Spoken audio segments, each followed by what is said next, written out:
invité sur le plateau de Touche pas à mon poste par Cyril Hanouna, jeudi 6 octobre 2022 sur C8, le mari de Catherine Laborde, Thomas Stern, s'était confié sur la maladie de Parkinson dont souffrait son épouse, décédée mardi 28 janvier 2025. Il avait évoqué le petit signe anodin qui lui a permis de la détecter au départ. Ancien visage emblématique de TF1, Catherine Laborde a présenté les bulletins météo de la première chaîne durant de très nombreuses années. C'est en 1988 que l'aventure a commencé pour elle. Encouragée par sa sœur Françoise Laborde, qui occupait à l'époque le poste de responsable du service économique de la première chaîne, Catherine Laborde a passé avec succès des essais pour intégrer le service météo de TF1, qui était à la recherche d'une nouvelle présentatrice cette année-là. Elle a ainsi présenté son premier bulletin à l'antenne le 11 juillet 1988. Après 28 ans de bons et loyaux services, Catherine Laborde a finalement présenté son dernier bulletin météo sur TF1 le 1er janvier 2017,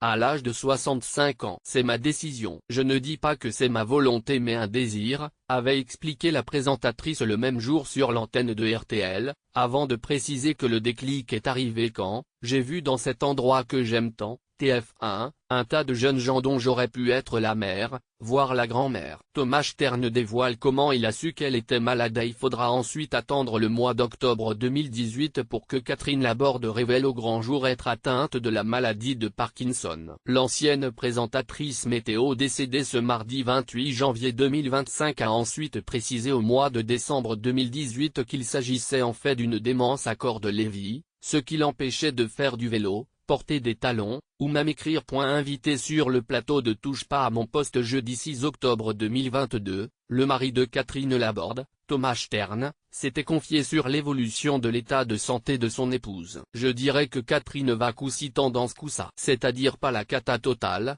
mais pas bien. Disons qu'elle a une évolution très lente de cette maladie, parce que Catherine est malade depuis 4 ou 5 ans, alors qu'en général c'est une maladie qui fonctionne beaucoup plus vite. Mais elle ne va pas mieux, parce qu'elle a des troubles du langage et de l'expression, et beaucoup de pertes de stabilité et de motricité.